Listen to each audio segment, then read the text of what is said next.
Hello, my name is Aoife Dean. Today I am talking about when mood goes down and her comfort eating goes up. I came across this a lot recently. First of all, because I was definitely going through that myself last week. And then there was a day this week that I think 3 clients in a row were kind of in the same situation. And I think part of it is, right, we all expect January to be bleak and depressing and crap, but like February can be when it really is crap because it's still dark, it's still rainy, like everything is still the same, but like now it's been going on quite a while, like we're all ready for spring. So maybe that had something to do with it, maybe it didn't.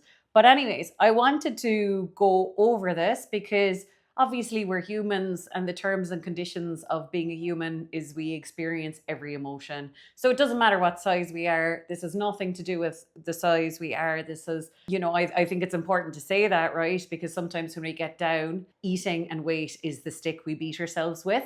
We say silly things like, I wouldn't be feeling like this if my weight wasn't a problem. I wouldn't be feeling like this if my eating was better, which is utter garbage. But anyways, we do want to approach these weeks differently if we have issues with eating, such as comfort eating, emotional eating, binge eating, etc. And one thing I noticed from my week, right, because my week got off to a bad start because like I was saying last week, I had a takeaway on Friday, I had a takeaway on Saturday, I had a takeaway on Sunday.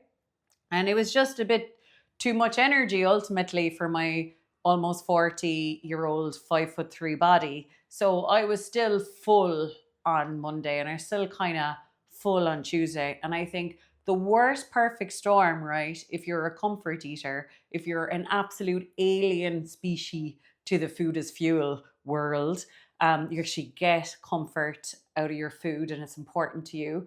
Well, the perfect storm is when you're very fed, you've like overeaten over the weekend and then life hits you hard, or you're just like, for me last week, nothing actually happened.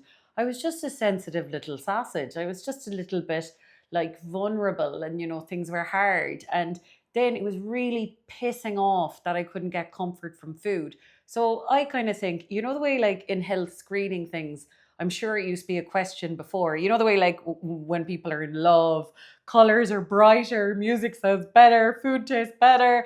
And then when we're low, it's like loss of enjoyment from eating can be kind of a screening question for depression and stuff like that. But I was like, what if for comfort eaters, right?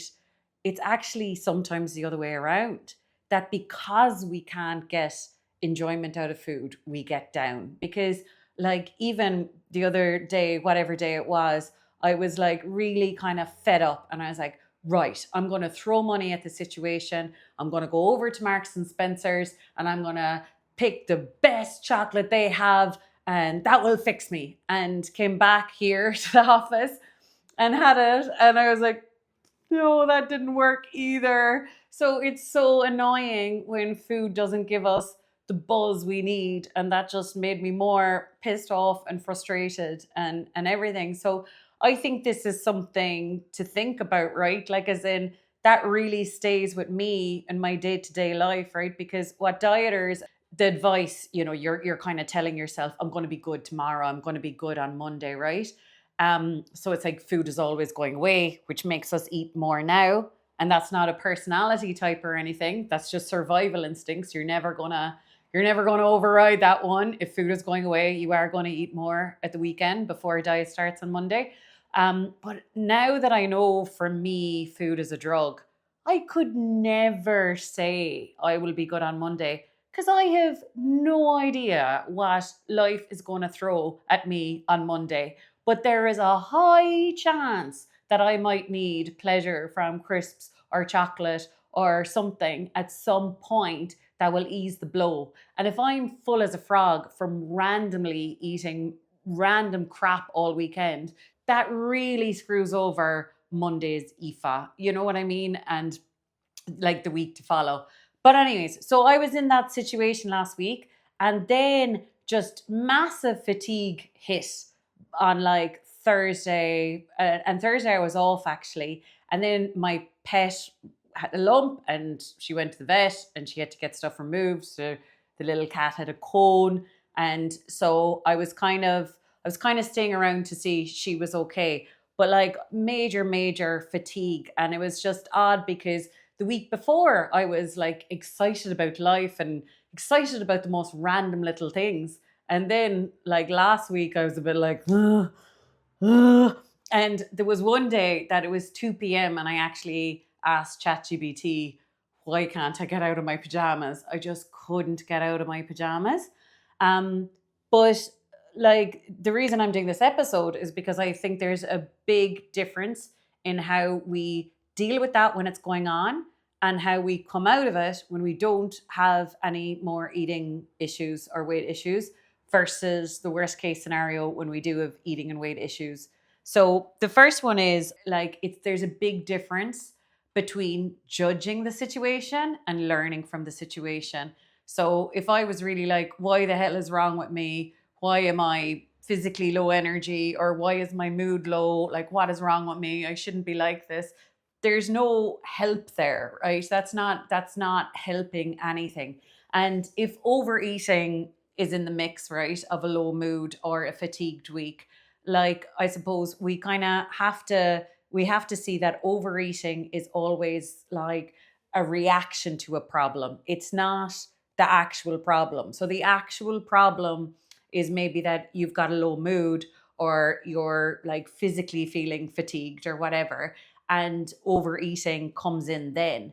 But willpower and nutrition can't fix that problem, right? Because the problem is the situation. And sometimes it is a problem, sometimes it isn't a problem. Like for me last week, what's up has to come down. If there's days where we're spinning a lot of plates, running around the place, juggling a lot of things, there has to be a day where we're mouth open catching flies.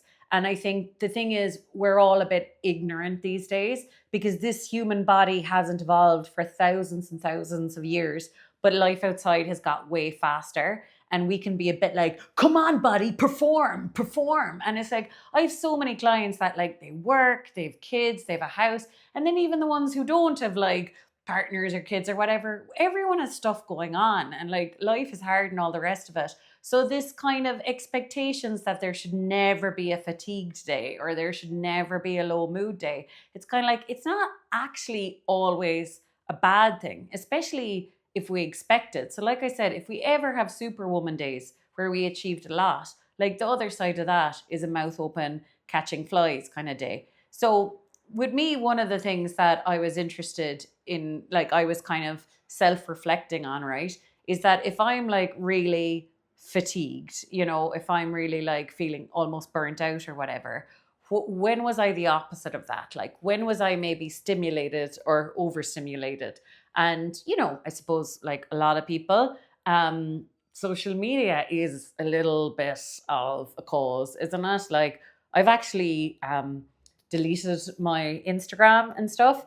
I'm really quite happy about it. It's only 24 hours in, like, and probably you'll see me now in the next episode next week and I'll be like twitching and like, withdrawals from it. But right now I feel awesome already to be free of it. And like, it's such a thing to delete it, right? Like if you ever want to feel valuable, try deleting your Facebook accounts, because I'm like, they make it so non-intuitive, as ChatGPT told me, because I needed to sit down with my laptop and have ChatGPT instructing me how to do it, because I had business pages and personal pages to deactivate, and I wanted to do it right because I know from former times they basically like really try and trick you and try and make you not do it. So it's like it takes that situation to be like, whoa, my attention must be super valuable. And if my attention is so valuable, maybe I want it. Maybe I shouldn't be giving it to Mark Zuckerberg or whatever his name is.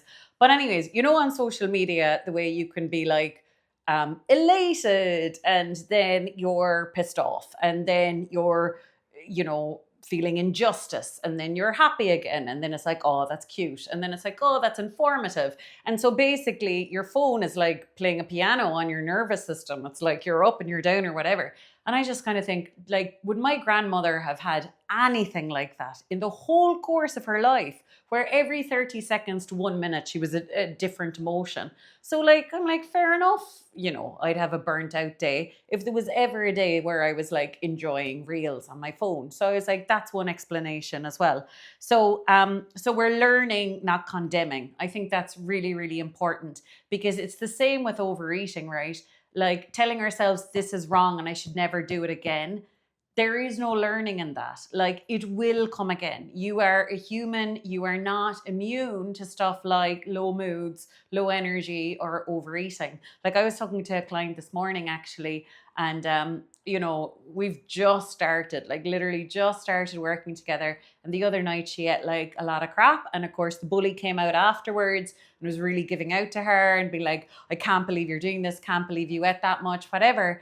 And I was like, if you think what we're doing here is that you never overeat again, like, that is not what we're doing. There is a 100% chance that you will overeat again in your life. There is a 100% chance you will overeat processed food again in your life. But it doesn't matter. We can still change our average eating, our average relationship with food and our way with food and how we use food to make us feel emotionally and physically.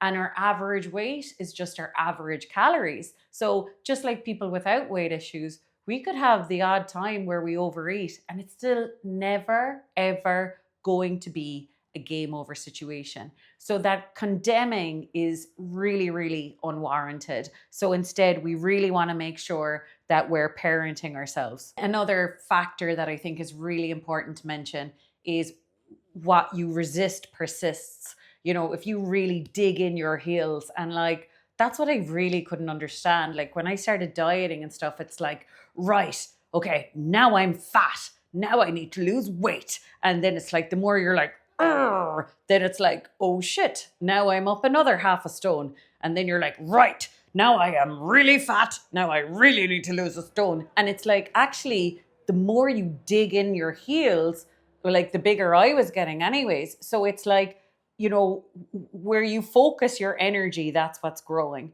So if you're focusing your energy on being like, holy be to God, how much fat and sugar did I eat today or last week or whatever? It's like, whoa, be careful now. Because it's kind of almost like if you imagine a train, right? Like, I don't know, the Cork to Dublin train, and say, I don't know, Dublin is your goal and Cork is not your goal. And say, basically, it's like, which direction are you giving energy to? So when we condemn ourselves, we're putting energy into not our goal. So I think we have to be quite balanced about that, because if you notice yourself like really layering on the negativity around food, like finding issues with food, finding issues with the amount of food, finding issues with how you eat, finding issue with your body, finding issue with your progress to date, your journey, whatever. If you're really investing in that, it's like, okay, well, as a minimum to not put on more weight, are you investing as much energy into,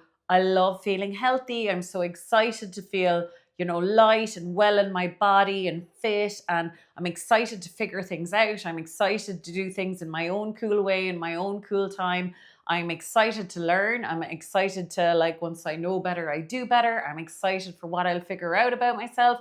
Like, are we excited? Are we putting energy into our goal? And that's why I'm always so serious to clients about, like, it's like the bully is waiting in the wings for you to give out to yourself. So every time you're like, I cannot believe I ate that, it's like the bully is like, yay, and the disordered eating and the weight problem stays alive. So it's really important that wherever possible, it's like, basically no reaction. And change is tough, losing weight is tough, and this is where it is tough, because we can take the bait of giving out to ourselves, and we can use all the logic and education and all the diets we've done, all the shit we've heard all our life, and we could be like, of course that was wrong, of course I have a right to give out to myself. But nothing changes until something changes, and you can't fix a problem from the same level of consciousness that created it. So giving out to ourselves about food and our weight is what brought us into this mess. It's never going to be what brings us out of this mess. So in these weeks where, it's not ticking along great, I think the main points are, we have to parent ourselves We have to think of where the origin might have stemmed from and learn from it and be as soft about it. Because I think with disordered eating, we can be like, cop on, why can't you snap out of it? Why can't you be like you were a month ago? Like, that's what one of my clients was saying. She was like, why can't I be like how I was, before Christmas? And it's kind of like, November 2025 is gone. And the you that was alive, or and the you that was here in November 25 is gone. Like, you are a new you. Every month is different. We're always in different circumstances, pros and cons to those circumstances. Your body is always changing. So you never need to wish to go backwards, ever, ever, ever. And this is why we want to stay in the game. Like, the most successful thing you could do with your eating and weight is to not need perfect conditions. So this is not a perfect day by any means. My energy levels are not perfect by any means. My mood is not perfect by any means. But how could I parent myself, and how could I even feel emotionally better or physically 1% better than I normally would on a day like this? And that's how you become a master. Because while people with weight issues are wishing today away and, being like, oh, I don't need to do anything because it will all be fixed in the future when I'm a size down, you staying in the game and being like, no, this is my situation, and how can I make it better for myself mentally and physically? And I just love that Martin Luther King quote of, even if I was a street sweeper, I'd be the best damn street sweeper.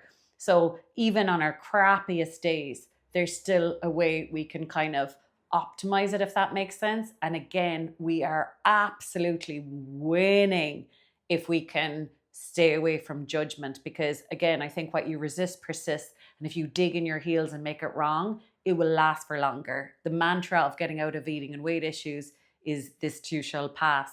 And it's cliche for a reason. It's cliche because it's true. So our low energy times will come, our low mood times will come, our high comfort eating times will come, but so will all the other times, so will the good times again. Like, I'm feeling much, much better this week. And some of that was just because things pass. And some of that was because of what I learned from last week. So you always win if you learn something. Like, I think we can always be grateful for bad stuff happening if we take a lesson from it. So that is it for today. I better go make a call. Thank you so much for being here. And like I said, I'm not on Instagram anymore. So you could sign up to my newsletter if you want to keep in touch on my website, happyweight.ie. And if you have not already, please like or subscribe or follow. That'd be really cool. Thanks so much. Mwah.